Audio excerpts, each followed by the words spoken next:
É urgente ter paciência. Se você quer tirar os comunistas do cenário e dominar o espaço, você tem que ter paciência e agir de maneira, sabe, não parar, não precipitar e não retroceder. Tá entendendo? Então é isso. Não parar, não precipitar e não retroceder. Rosana Corrêa, sou cristã católica praticante. Em contraponto ao dito, passei a compreender melhor o cristianismo por intermédio das obras de Chuon, das quais li todas. Bom, o Chuon tem páginas absolutamente magistrais a respeito do cristianismo e a respeito de todas as religiões. Eu jamais neguei o talento extraordinário desse homem. O único problema dele é que ele achava que ele era um papa de todas as religiões e que ele mandava no mundo. Quer dizer, ele era um homem grande, mas que achou que era maior ainda. Lembro uma delas da explicação da oração do Pai Nosso, que lamentavelmente não ouvi nenhum padre ou mesmo bispo. Desta forma, como imputar-lhe, divulgador do Islã no Ocidente, se através do Chuon incrementei minha fé cristã? Ora, mas isso para mim o Chuon teve o mesmo efeito? Isso eu jamais neguei isso aí. Tá certo? O problema é que o Chuon achava que ele aceitava aquela divisão do Guénon entre exoterismo, quer dizer, a religião que é para todos, o esoterismo, que é a compreensão interior mais funda. Acreditava que somente o Islã tem um esoterismo autêntico e que, portanto, através do cristianismo você chegaria no esoterismo islâmico. E isso é 100% falso. Mas a compreensão que ele tinha do cristianismo era, de fato, uma coisa maravilhosa.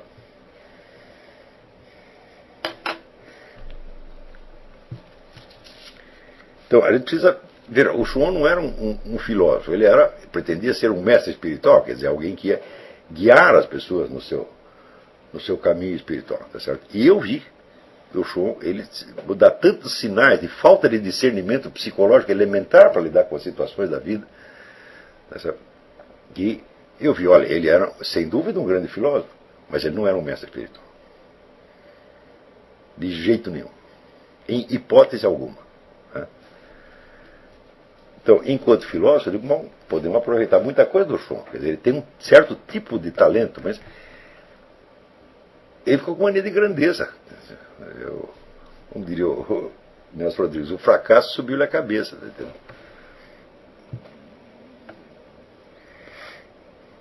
então eu seria o último a negar essas qualidades imensas, tanto do Guénon quanto do Chuon. Nunca, de maneira alguma. Agora, a gente precisa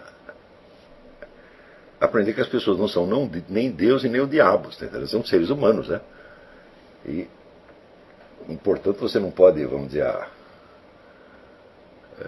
você precisa ver qual é a proposta integral do sujeito, o que ele está tentando fazer. Por exemplo, se você lê um cara como Guénon, ou um filósofo qualquer, o que ele está tentando fazer? Compara o que o Chuon está tentando fazer com o que eu estou tentando fazer. O Chuon se colocava como mestre espiritual, alguém que dirigia a vida dos discípulos em todos os setores. Ele dizia até quantos cigarros você pode fumar por dia. Ele dizia que só pode fumar 8. Você imagina como eu sofria ali dentro. Então, e dizia assim, qual é o estilo que você pode mobiliar a sua casa? A que atividades econômicas você pode se dedicar ou não? Que tipo de filmes você podia ver e quais eram proibidas. Ele fazia tudo isso. Então, ele não se colocava como um filósofo, mas como um diretor espiritual. Com uma autoridade muito maior do que a de qualquer diretor espiritual. Então, como a proposta dele era essa, você tem que julgar essa proposta de acordo com o plano, as pretensões dele. Que não são as minhas absolutamente. Aqui, meu filho, eu não dou conselho para ninguém, só o sujeito me pedir e insistir muito. E mesmo assim eu digo, eu não sei direito, deve ser mais ou menos assim. Tá entendendo? Quer dizer, eu não sou um mestre espiritual, sou um filósofo, meu filho. Eu estou tentando esclarecer a tua inteligência. Não estou tentando dizer como é que você deve viver todos os detalhes da sua vida. Eu não sei, às vezes não sei o que fazer com a minha. Às vezes eu não sei ensinar o meu cachorro, o que ele deve fazer. Como é que eu vou ensinar você? Então, vamos dizer, as minhas pretensões são muito menores que as dele, e por isso mesmo, vamos dizer, eu estou trabalhando numa área onde eu tenho muito mais segurança e muito mais confiabilidade que a dele. Por quê? Porque o que eu estou exigindo de vocês é muito menos do que ele exigia. Você, para ser um discípulo do João, você tem que prestar um juramento de obediência integral pelo resto da sua vida. Eu aqui fiz, você faz o juramento de compromisso de ficar até o fim do curso. Isso é só isto. Então, de tudo que eu conheci do Schwann, eu digo, bom, o que se dá para aproveitar do Schwann é exatamente o que você aproveitou, Rosana. Das coisas que ele escreveu, tem coisas maravilhosas, pode fazer muito bem para você e pode esclarecer. Qualquer que seja a sua origem religiosa, ele te ajuda a esclarecer, porque ele de fato compreendia isso. Agora, se você entrasse na organização dele e fosse ser discípula dele, putz vida, você não queira saber. Nem quer saber como terminou aquilo. O negócio virou uma baixaria indescritível. Né? Então, a gente pergunta, mas por que ele tirou essa mania de mestre espiritual? Se era um filósofo tão bom, se compreendia essas coisas, para que querer ser mais? Eu não sei de onde ele tirou isso, mas sei lá. O diabo soprou isso na orelha dele.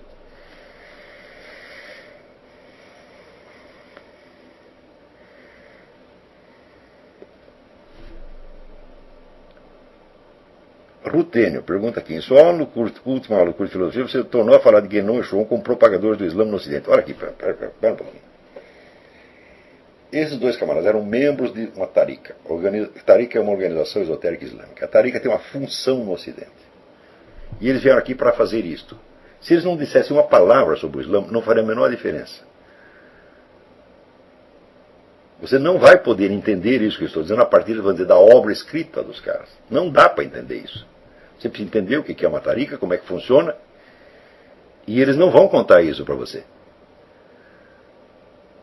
Isso você precisa obter de outras fontes, ou por outras leituras, por outra investigação, ou por experiência pessoal. Aí é que você vai entender o que eles estão fazendo. Agora, aqui, como ele diz, quase tudo que li desses autores, além de outros autores da linha similar, como Kumaraswamy, Évola e Benoit, pelo que percebi, analisando todas elas, pouco falaram do próprio Islã. Digo, sim, meu filho, claro que pouco falaram do próprio Islã, mas, veja, vou contar uma coisa para vocês. Uma vez o Martin Links, que era o segundo no comando da organização do Schwann, me convidou para assistir um encontro de religiões comparadas que eles iam realizar no Peru. Então eu chego lá no Peru, num hotel chiquíssimo, tem lá vários eruditos, representantes das várias religiões. Tem um cara ortodoxo, um cara budista, um cara judeu, né?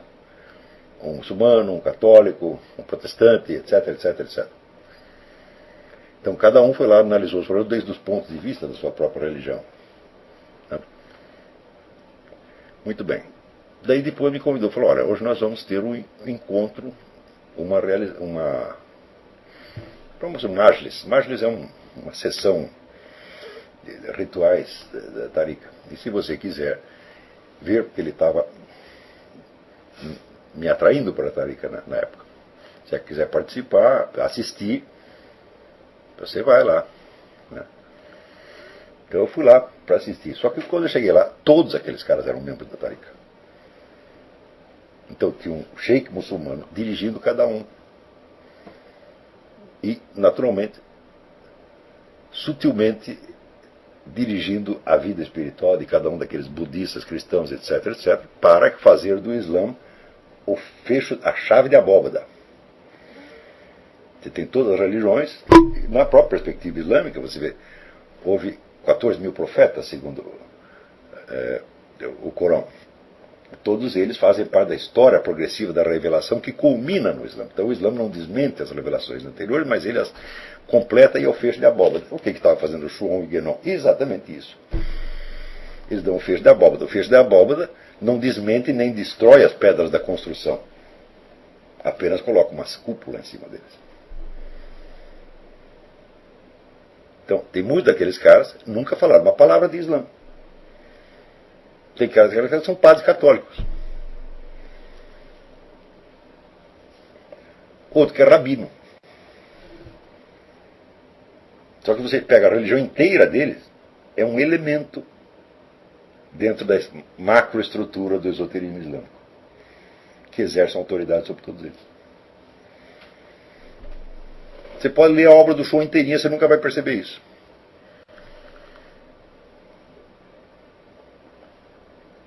E a obra do Guénon também. Se você, para entender, você precisa entender o que é uma tarika, como é que funciona e como é que o esoterismo islâmico encara as demais religiões. Como elementos materiais, tá certo? Com os quais ele se constrói. São as etapas progressivas da revelação.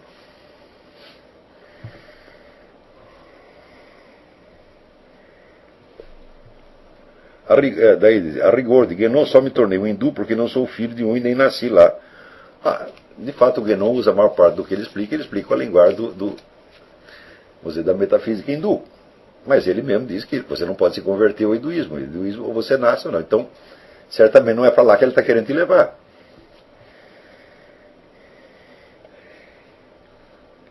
Como conciliar isso com a tentativa exitosa de divulgar o Islã? Mas quem falou divulgar o Islã?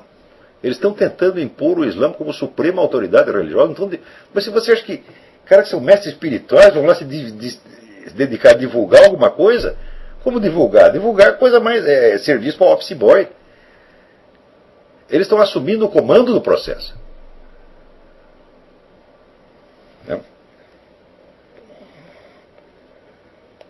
Então, não se iluda com essas maravilhas que eles escrevem sobre as várias religiões. Você pode aproveitar isso, claro. E eles vão mostrar um conhecimento muito profundo. Só que todas as religiões são pedras do edifício, do grande edifício do esoterismo islâmico. Então há aí uma espécie de uma transferência de autoridade espiritual.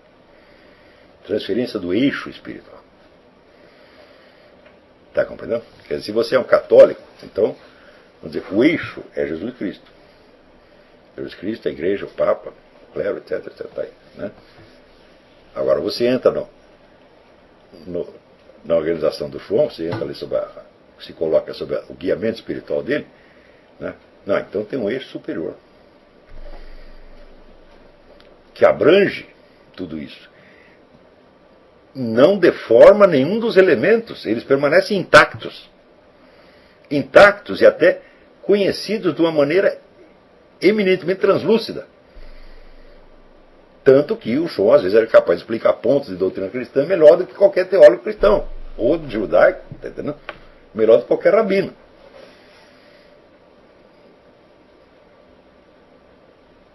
Então,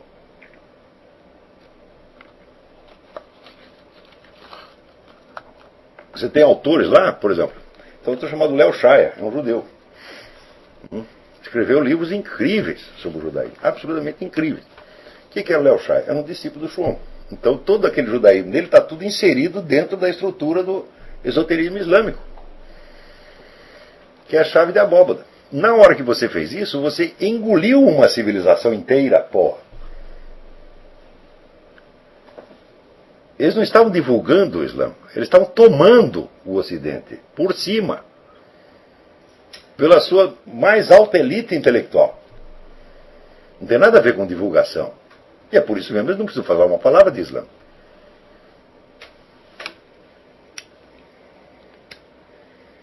Eu conheci que era teólogo católico conservador. Era um membro da Tariqa, um discípulo do Shon. Porque todo aquele catolicismo dele se inseria dentro de uma estrutura maior, que não a desnaturava, não a deformava, não a desfigurava, a mantinha intacta, só que colocada sob outra autoridade. Está entendendo? Então é uma operação de uma sutileza enorme, e sem isto, toda imigração islâmica e todo terrorismo islâmico não conseguiria nada. Porque eles vieram assim pelo lado da superioridade intelectual monstruosa.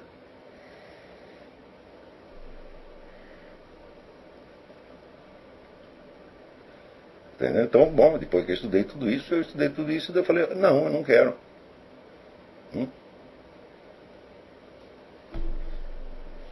Eu acho que é o contrário, eu acho que tudo isso que vocês estão fazendo é Jesus Cristo que está em cima de tudo isso. Se isso tiver alguma validade, foi Jesus Cristo que deu, senão não. Por quê? Porque tudo isso que eles falam é no plano das doutrinas e das práticas. Doutrinas e práticas são tudo criações humanas, por geniais que sejam. E tem um elemento que não entra em tudo isso, que é a própria interferência de Deus no processo. Essa interferência você vê, por exemplo, no milagre de Fátima. Isso é uma interferência de Deus. Então eu digo, olha, no plano plano doutrinal, teórico, das doutrinas esotéricas, tudo que ele está falando está certo. Mas... E cadê Deus? Ele não fala nada? Ele não age? Ele só existe através de vocês? Ele não pode dar um palpite por conta própria? Foi isso que, no fim das contas, me fez ver a precariedade de todo este imenso e belíssimo edifício que eles construíram.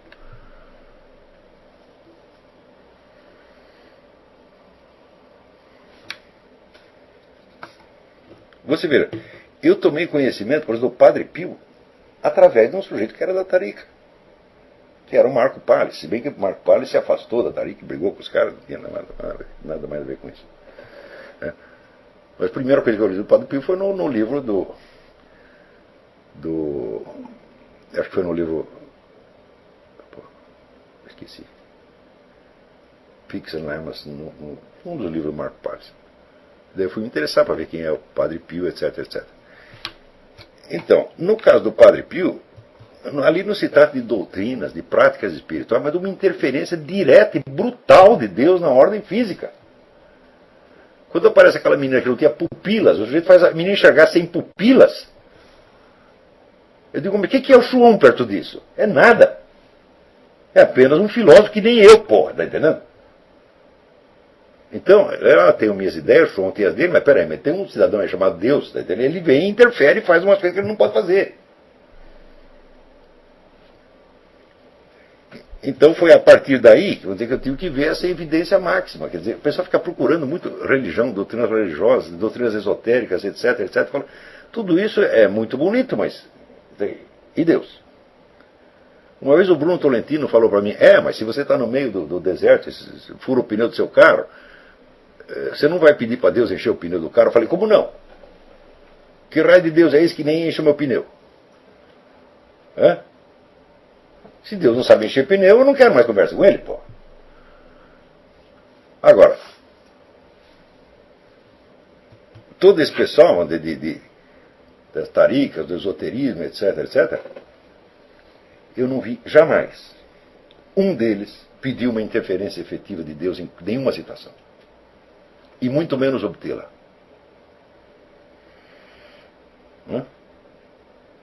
Mas eu vi outras pessoas fazerem isso. Então, esses caras, eles gostam muito de esoterismo, mas eles não acreditam em Deus, meu Deus do céu. Eles só acreditam em doutrinas. Digo, olha, o Guénon que veio aqui, todo doente o tempo todo, digo, mas por que não pedir para Deus curar ele, pô? Se eu fico doente, eu peço e Deus me cura. Está faltando alguma coisa aí, né? Tudo isso é muito bonito. Olha, eu estudei essa coisa durante 20 anos. Eu li tudo que essa gente escreveu. Eu li cada linha do Guénon, cada linha do Chuon, cada linha do Évola. E tudo. Está faltando algum negócio aí. É que nem o negócio da estátua. Desde o início, eu tinha essa impressão. Eu falei, tem algum treco errado. Está faltando alguma coisa. Está faltando o quê? A substância da presença, da ação divina. Não tem. Ela não tem. Isto é uma operação de estratégia de guerra civilizacional de altíssimo nível, muito acima desse negócio de divulgação, de política, etc, etc. Eles estão tentando assambarcar intelectualmente o Ocidente e colocar todos sob um outro eixo, que é o Islã. Eu digo, muito bem que faço isso, mas espera aí, e Deus? O que ele diz?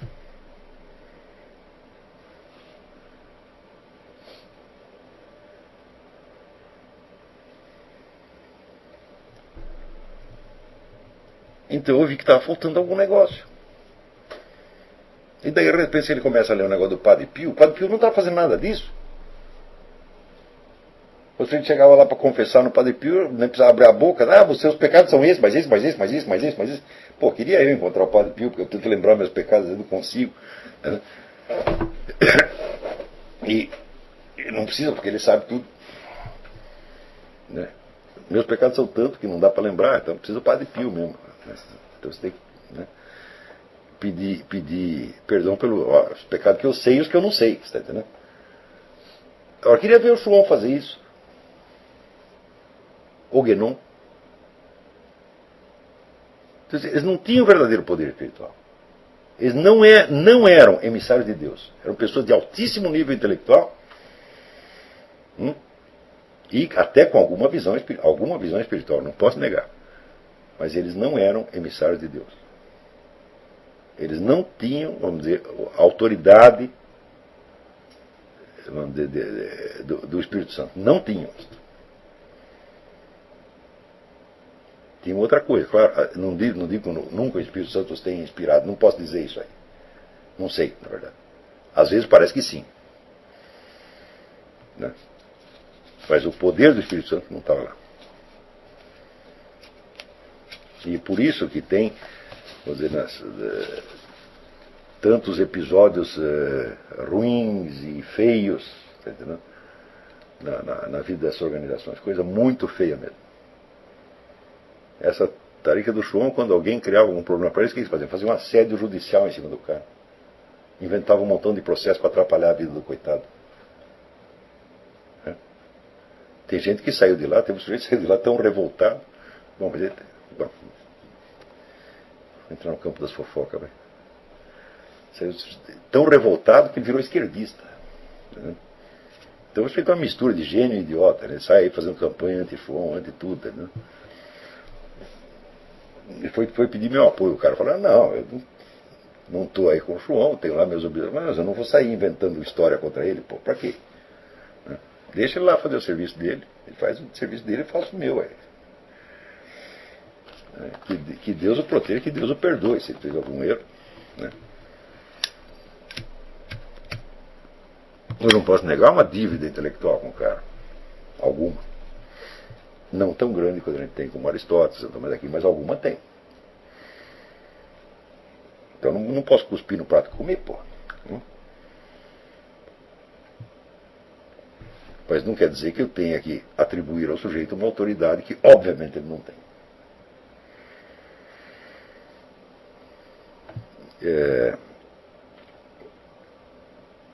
Caro professor Olavo, hesitei em participar do seu curso. Hoje percebo a burrada fenomenal que teria feito se não tivesse me inscrito. Obrigado. Quanto à imitação de escritor, escolhi Camões, começando pelos sonetos da edição de 1595. Por enquanto estou imitando apenas literalmente, lendo com toda atenção os poemas e os transcrevendo, sendo que também eu estou memorizando. Isso é fenomenal. Fenomenal. Fenomenal. Quer dizer, você saber de cor vários poemas vai criando uma espécie de musicalidade interna. Isso era um dos segredos do Bruno Tolentino. O Bruno Tolentino tinha aquela musicalidade extraordinária, por quê? Porque ele, metade da poesia universal ele sabia de cor. Então aquilo, vamos dizer, era um tesouro, tá certo, de ressonâncias, de evocações, etc. E quando ele escrevia, aquilo tudo aparecia sozinho. Era a tradição literária inteira que estava escrevendo pela mão dele. A velocidade da memorização aumenta significativamente de poema para poema. Sim, sim, sim. Além do que a minha sensibilidade inicial ele está melhorando, sendo que o fato de memorizar me propicia insights nas horas mais inusitadas. Mas isso é uma maravilha. Eu sempre digo para as pessoas, a obra literária não é para ela ser interpretada, é para você interpretar as situações da vida e as outras obras literárias à luz do que ela te passou. Ela é uma chave interpretativa. Eu já havia iniciado o hábito de memorizar poemas por conta da influência da obra de Harold Bloom. Entretanto, depois abandonei esse hábito, coisa que felizmente o senhor reanimou em mim e de quebra com uma proposta mais ampla. Apenas para aproveitar a oportunidade, eu gostaria de fazer algumas perguntas. O fato de alguém como Harold Bloom, que tanto defende o cânone ocidental de ismos da moda, acaba por propor um simulacro personificado em Shakespeare, pode ser articulado e até explicado em razão deste crítico literário pelo gnosticismo? Certamente. Certamente. O Harold Bloom foi enfeitiçado por gnosticismo, e o problema do João. Ele acha que ele é mais esperto do que ele verdadeiramente é.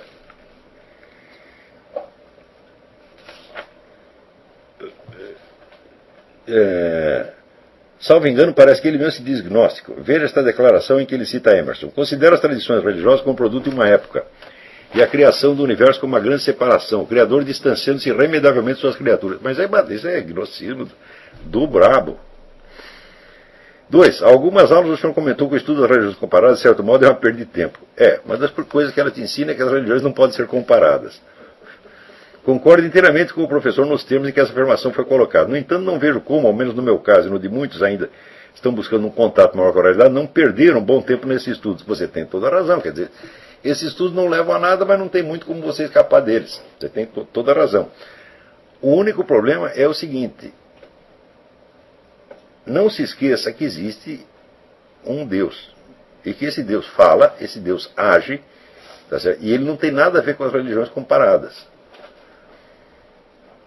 Se você perde esta noção, então aquilo tudo vira uma especulação doutrinal sem fim e vira uma espécie de uma masturbação espiritual, um onanismo espiritual.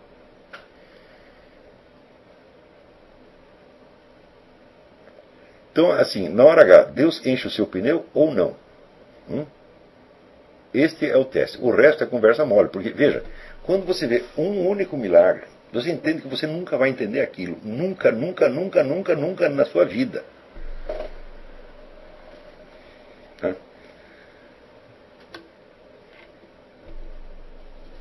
Então você entende que ali, vamos dizer, tem uma espécie de um muro onde tem uma passagem objetiva para um outro plano, onde você não é mais voz ativa, você está entendendo? É uma realidade brutal que se impõe a você. Realidade infinita, imensurável, está entendendo? E dentro da qual você não pode absolutamente nada, nada, nada, nada, nada. Você está na impotência total, total, total, total. E esta é a verdadeira condição humana. E, curiosamente, as pessoas morrem de medo dessa experiência. Olha, eu penso nisso há muito tempo. Eu, quando morava em Ubatuba, eu tinha um vizinho que era um sujeito maluco, era um pintor. E era um sujeito admirável, da verdade. E tinha uma praia, ela chama Praia Vermelha. Ninguém nadava na Praia Vermelha, que tinha ondas de 30 metros de altura. Mas ele ia, e eu ficava, eu nunca entrei, não era besta, não sou besta. Mas ele ia e nadava, e o que ele fazia? Ele deixava a onda jogava ele para cá, jogava para lá. Ele ficava perfeitamente confortável ali no meio. Tá entendendo? Esta imagem nunca me saiu da cabeça. Se ele tentasse enfrentar a onda, ele ia morrer. Então, ele estava numa situação onde ele não podia fazer nada. Eu digo, olha, nós perante Deus somos a mesma coisa. Quer dizer, você está inteiramente à mercê. Outra vez também fiz uma experiência, eu tenho um amigo gaguinho, chamado Zé Cássio, e o gaguinho era muito corajoso. Então uma vez ele pegou um barquinho de noite e fomos remando, até que sumiu tudo. Não havia mais nada, só tinha escuridão. A gente não enxergava nada, nada, nada, nada, nada. Só sabia que o outro estava ali porque eu ouvia a voz. Né? A gente não sabia onde estava a terra, não sabia para onde era para ir, não sabia nada. Essa situação também, essa imagem nunca me saiu da cabeça. Fala, perante Deus você está assim, meu filho. Agora, você quer ter a ilusão de que você vai controlar a situação? Se você não sabe realmente estar assim perante Deus, você não entende a verdadeira estrutura, o verdadeiro tamanho das coisas.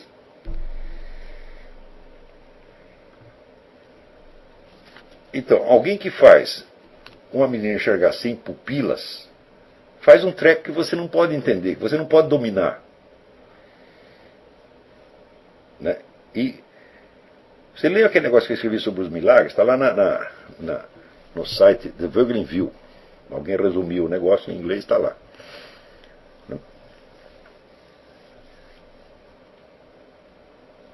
Vamos dizer, esses milagres, eles não são só esses acontecimentos vistos atomisticamente só nesse aspecto. Eles são formas integrais muito complexas, onde se reproduz, vamos dizer, todo o simbolismo da religião católica, e que deveriam ser encarados, vamos dizer, nessa sua totalidade, como formas integrais. Tá certo? E quando você começa a ver isso, você entende que existe algo que está para além de você, algo que não é para o ser humano entender, que ele não vai entender mesmo, e que você só entende realisticamente se você se colocar na sua verdadeira dimensão de total impotência. E você aceita isso aí, fala, isso está na realidade. Agora, se você quer se refugiar nos seus próprios pensamentos, onde você domina, tá bom. É porque você ficou com medo da realidade. Veja, mas não é que a pessoa foge de Deus, elas fogem do tamanho do universo. Essa experiência que eu estou falando do barquinho, né, é uma coisa que muita gente deveria fazer. Então, olha, aqui nada que eu fizer ou deixe de fazer vai mudar nada. Nós estamos aqui na mão da providência divina. E pior, a gente está se sentindo perfeitamente bem. Como o meu vizinho se sentia bem no alto de uma onda de 30 metros. Né? Então, isto é adaptação à realidade, com as suas verdadeiras dimensões. Agora, o temor que as pessoas têm, vamos dizer, do infinito, do ilimitado, faz com que elas se fechem e criem estruturas nas quais elas pensam que estão protegidas. Eu digo, mas isso é o avestruz, é a política do avestruz. Vamos dizer, a impotência humana é permanente. A gente só tem algum poder dentro de uma esfera limitada, tá certo? Que os nossos antepassados já prepararam para nós. Que você vive numa sociedade que tem leis, onde você sabe mais ou menos como funciona, etc, etc. E isso te dá uma ilusão de que você está controlando a situação. Mas é uma ilusão que só funciona dentro de uma esfera limitada. Então, você ter uma visão, vamos dizer, da ação, da presença da ação de Deus, da ação real, meu Deus do céu, isso é muito mais importante do que você ter estados místicos e ter visões espirituais, etc, etc. Olha, a diferença entre o Deus verdadeiro e o Deus desses caras é o seguinte: o Deus deles é só espiritual. O Deus de verdade age no mundo físico. E é acessível a qualquer imbecil. Você acha que o cego e o paralítico que Jesus curou, eles eram pessoas espiritualmente muito elevadas? Se você é cego e não enxerga, de repente você começa a enxergar, precisa ter um alto grau de elevação espiritual para perceber que aconteceu alguma coisa? Não, fala, mas essa é a diferença. Deus de verdade age aí, no mundo físico. Entendeu? Eu falo, mas isso é muito mais importante do que tudo que Schwong e Guénon ensinaram. Sem negar a importância do que eles ensinaram. Sem desvalorizar nada, nada, nada. Né? Então, olha, Schwong é grande, mas Deus é maior. Vamos lá.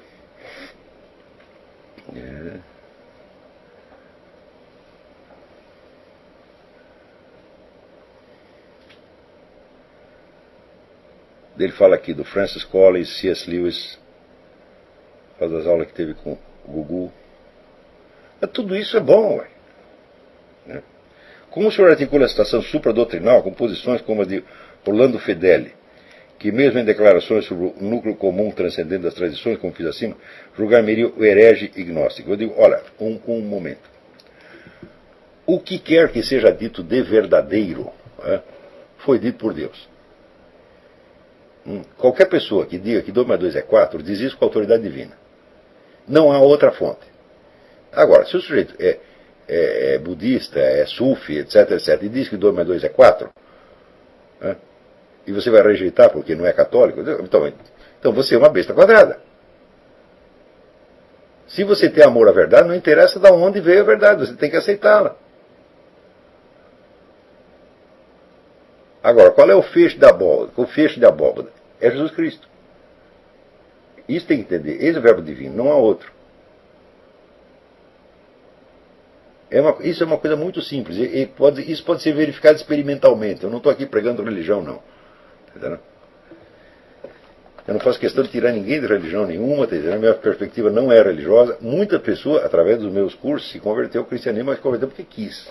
O meu serviço não é converter ninguém, não. Entendeu? Agora, tem coisas que eu conto do jeito que eu estou vendo, do jeito que elas apareceram para mim, e acabam ficando evidentes com o tempo, né?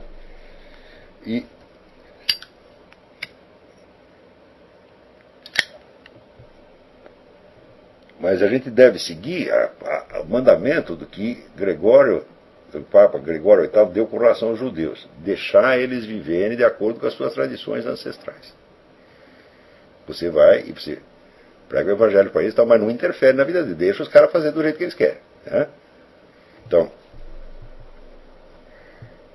pessoas das outras religiões também, você vai ficar fazendo do jeito que você quer. Agora, se você me perguntar, eu vou te dizer como é o evangelho, e eu lamento informar que eu estou com a razão. Você vai perceber mais dia menos dia. Tá? Então, veja, o Orlando Fedeli é um cara que só consegue, como outras pessoas iguais a ele, só consegue raciocinar no plano doutrinal. Eu digo para vocês, doutrina não é tão importante assim. Antes de aparecer qualquer doutrina, Deus fez o mundo. O mundo é a realidade, meu Deus do céu. É? A estrutura da realidade manifesta Deus.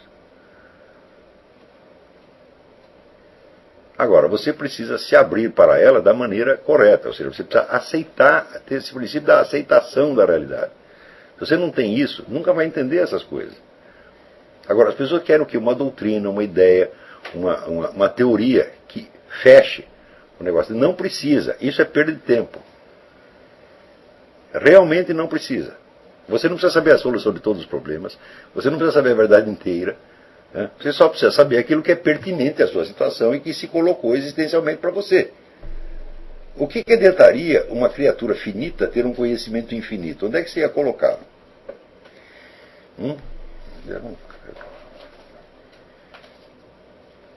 Então, você vai ter um conhecimento comproporcionado à sua verdadeira condição humana.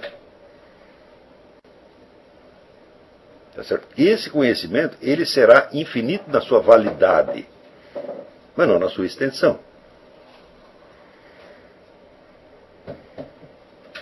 Agora, se o Orlando Fedeli acha que o sujeito é agnóstico, não, para mim pouco me interessa, porque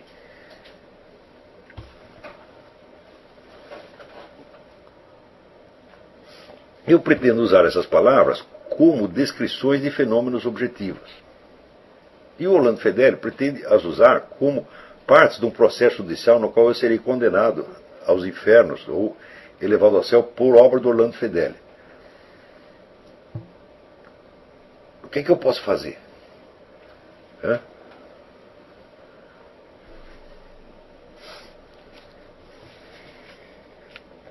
Olha, se você rejeita verdades porque elas vieram de uma doutrina de uma outra religião, meu filho, você está pecando com o Espírito Santo.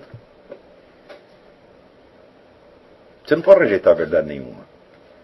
Você tem que amar a verdade. Não é só desejar, você tem que amá-la.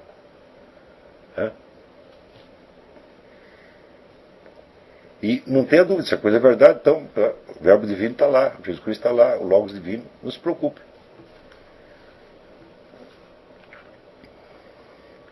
Bom, aqui, o Leonardo. As aulas estão cada vez melhores, muito obrigado por tudo. Tenho uma dúvida de ordem prática. Verifiquei logo de imediato que seria necessário adquirir o conhecimento de língua estrangeira para o estudo. Comecei a aprender inglês sozinho, buscando somente aprender a ler, é o que me bastava.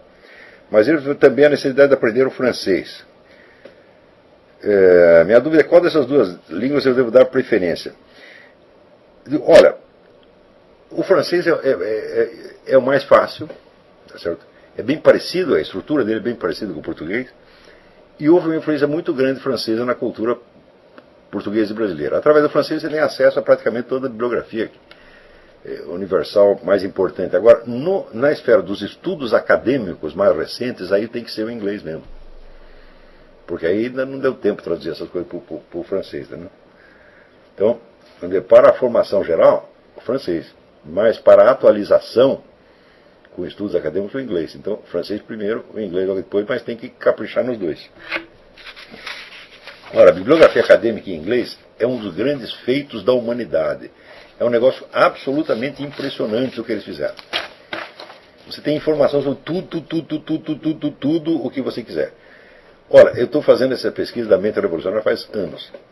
Praticamente não há questão de detalhe, que a gente vai buscando a explicação histórica, de repente surge certo enigma. Tal coisa aconteceu dessa maneira ou daquela maneira.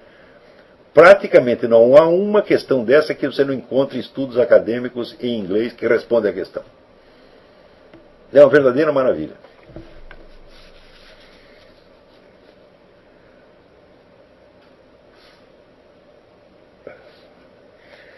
Aqui o André Silveira pergunta: essa percepção ou cognição que você descreve não é o mesmo fenômeno que leva um ferreiro expert a forjar uma espada, temperá-la, no entanto, não poder dizer exatamente como faz, o que faz, mas apenas como faz?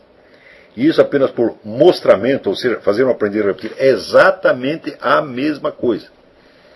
Tem coisas que você pode mostrar, mas você não pode propriamente, vamos dizer, tem coisas que você pode aprender, mas que não dá para ensinar, tá entendendo? Você pode mostrar, olha, eu estou fazendo assim, assim, assim. E, como nós todos pertencemos à mesma espécie, e temos mais ou menos as mesmas capacidades, aquilo se impregna no sujeito e o sujeito aprende a fazer, mas ele também não consegue explicar. Tá certo? A maior parte das coisas são assim. A maior parte dos conhecimentos que interessam são dessa natureza. E note bem, eu creio que é aí que está a verdadeira ciência, o verdadeiro conhecimento. Na hora que você começa a admitir como ciência somente aquilo que foi provado, quando a gente sabe que a prova depende, por sua vez, da evidência, eu digo, isso aí é tudo um fetichismo. Você tem que buscar a evidência e não a prova. A validade da prova também depende da evidência, meu Deus do céu. Como é que você percebe, por exemplo, você está lendo aqui a demonstração lógica. Como é que você percebe a unidade daquele raciocínio? Né? Aqui uma sequência de silogismos. Aquilo cria, então, portanto, estabelece uma forma mental. Como é que você pega a unidade dessa forma? É por lógica? Não, é por percepção da presença imediata. Então, a lógica inteira depende disto. E isso é uma coisa tão evidente que eu considero um escândalo. Os maiores escândalos intelectuais de todos os tempos é que as pessoas tenham parado de perceber isso. Peraí, eu acho que acabou.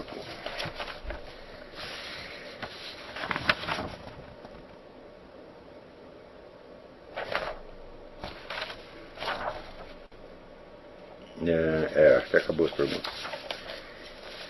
Então,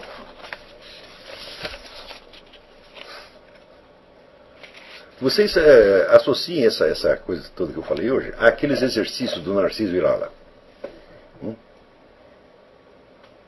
Quando você fecha os olhos e você presta atenção em todos os sons que te circundam, você não está inventando nada.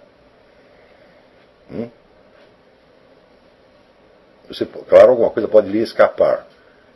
Mas o que está presente, está presente. Você ouviu o latido do cachorro, você ouviu o zumbido do mosquito, você ouviu a buzina lá para diante.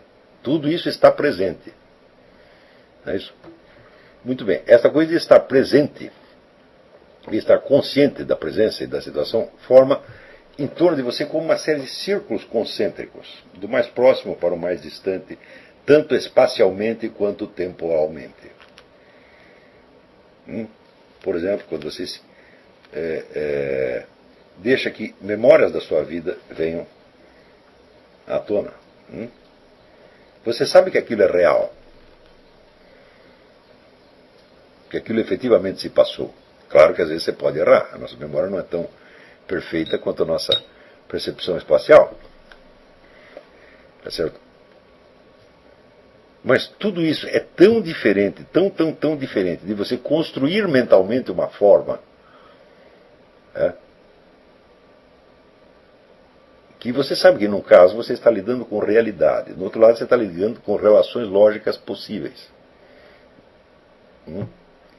A ligação entre essas relações lógicas possíveis e a realidade é uma ligação altamente problemática, a não ser que você esteja, como no exemplo do Silvio, onde você se persuade que você está raciocinando sobre a realidade precisamente porque você conhece a realidade. Quer dizer, o conhecimento que você tem da realidade é a base dos seus raciocínios. Então, a conexão está de algum modo garantida, embora possa falhar.